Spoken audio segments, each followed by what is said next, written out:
Hi hello moms വീഡിയോയിലേക്ക് എൻ്റെ എല്ലാ കൂട്ടുകാർക്കും സ്വാഗതം. അപ്പോൾ ഇന്ന് നല്ല കിടിലനൊരു റെസിപ്പി ആയിട്ടാണ് വന്നേക്കുന്നത് കേട്ടോ. നല്ല അടിപൊളി ടേസ്റ്റിലുള്ള ഒരു റെസിപ്പി. നമ്മളിത് ഉണ്ടാക്കി വെക്കുകയാണെങ്കിൽ കുറച്ച് ദിവസം നമുക്കൊരു ഒരാഴ്ചത്തോളമൊക്കെ നല്ലപോലെ ഇതൊന്ന് സ്റ്റോർ ചെയ്ത് വെക്കാനും പറ്റും. അപ്പോൾ അതിനായിട്ട് ഞാനിവിടെ ആദ്യം ഒരു ചീനച്ചട്ടി എടുത്തിട്ടുണ്ട്. അപ്പോൾ ഇത് ഉണ്ടാക്കിയെടുക്കുമ്പോൾ വെളിച്ചെണ്ണ ഉപയോഗിക്കരുത്, നല്ലെണ്ണ തന്നെയാണ് ഇതിന് നല്ലത്. നല്ലെണ്ണയിൽ ഉണ്ടാക്കുമ്പോഴാണ് നല്ല ടേസ്റ്റ് കേട്ടോ. വെളിച്ചെണ്ണ ഒഴിച്ചപ്പോൾ എനിക്ക് അത്ര ടേസ്റ്റായിട്ട് തോന്നിയിട്ടില്ല വെളിച്ചെണ്ണയിൽ ഞാൻ ഉണ്ടാക്കിയിട്ട്. അപ്പോൾ ഇനി ഇതിലേക്ക് നമുക്ക് ഒരു 1/2 ടീസ്പൂണ് കടുക് ഞാൻ എണ്ണ ചൂടായതിന് ശേഷം ഇട്ട് കൊടുത്തിട്ടുണ്ട്. ഇനി ഇതിലേക്ക് നമുക്ക് 1/2 ടീസ്പൂണ് ഉലുവ, പച്ച ഉലുവയും കൂടെ ചേർത്ത് കൊടുക്കുക. കടുകും ഉലുവയും നല്ലപോലെ പൊട്ടി വന്നതിന് ശേഷം ഒരു 2-3 ഉണക്കമുളകും വറ്റൽമുളകും കറി ലീഫും കൂടെ ചേർത്ത് കൊടുത്ത് ഒന്ന് മൂപ്പിച്ചെടുക്കുക.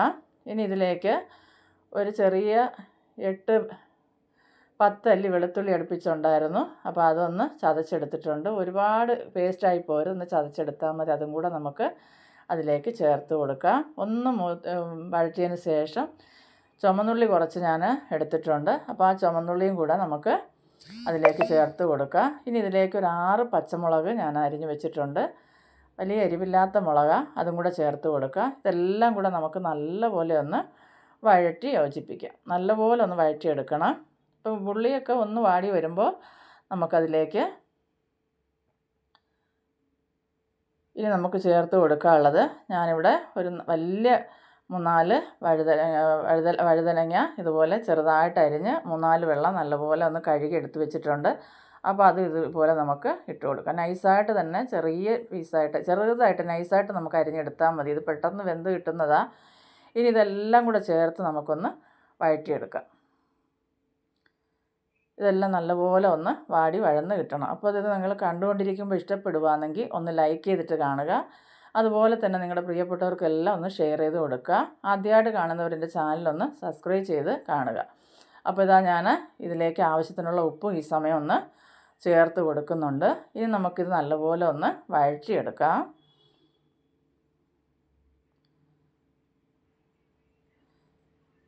അപ്പോൾ എണ്ണ ഇതിന് ഇച്ചിരി ഒന്ന് മുന്നിട്ട് നിൽക്കണം കേട്ടോ. ഒരുപാടല്ല, എന്നാലും ഒരു ഇച്ചിരി എണ്ണ കൂടുതൽ വേണം ഈ റെസിപ്പിക്ക്. നല്ലെണ്ണയിൽ ചെയ്യുമ്പോഴാണ് ഇതിന് നല്ല ടേസ്റ്റ് കിട്ടുന്നത്. വെളിച്ചെണ്ണയ്ക്ക് അത്ര ഒരു ടേസ്റ്റ് നമ്മൾ നല്ലെണ്ണയിൽ ചെയ്തെടുക്കുന്ന ടേസ്റ്റ് വെളിച്ചെണ്ണയിൽ കിട്ടത്തില്ല. അപ്പോൾ ഇതുപോലെ ഇപ്പോൾ നല്ലപോലെ നമ്മുടെ ഈ വഴുതനങ്ങ എല്ലാം വാടി വന്നിട്ടുണ്ട്. ഇതിലേക്ക് ഞാനിതാ ഒരു 2 തക്കാളി ചെറുതായിട്ട് അരിഞ്ഞ് വെച്ചതും കൂടെ ഇതിലേക്ക് ചേർത്ത് കൊടുക്കുന്നുണ്ട്. നല്ല വലിയ 2 തക്കാളി എടുത്തിട്ടുണ്ട് കേട്ടോ. നമുക്കതും കൂടെ ഒന്ന് മിക്സാക്കി വഴറ്റിയെടുക്കാം. അപ്പോൾ ഇതെല്ലാം ഇപ്പോൾ ഇതുപോലെ ഒന്ന് വഴറ്റിയെടുക്കുന്നുണ്ട്.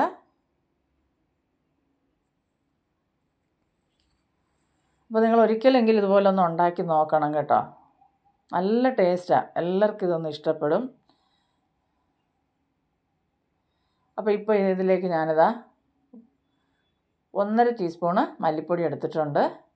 അതുപോലെ തന്നെ ഞാനൊരു 3-4 ടീസ്പൂണ് മുളക് പൊടി, കാശ്മീരി മുളക് പൊടി, ഒരു 1/2 ടീസ്പൂണ് മഞ്ഞൾപ്പൊടി ചേർത്തിട്ടുണ്ട്. ഇനി ഇതെല്ലാം കൂടെ നമുക്ക് നല്ലപോലെ ഒന്ന് മിക്സാക്കി മൂപ്പിച്ചെടുക്കണം. ഇതിൻ്റെ പച്ചമണം എല്ലാം ഒന്ന് മാറിക്കിട്ടണം.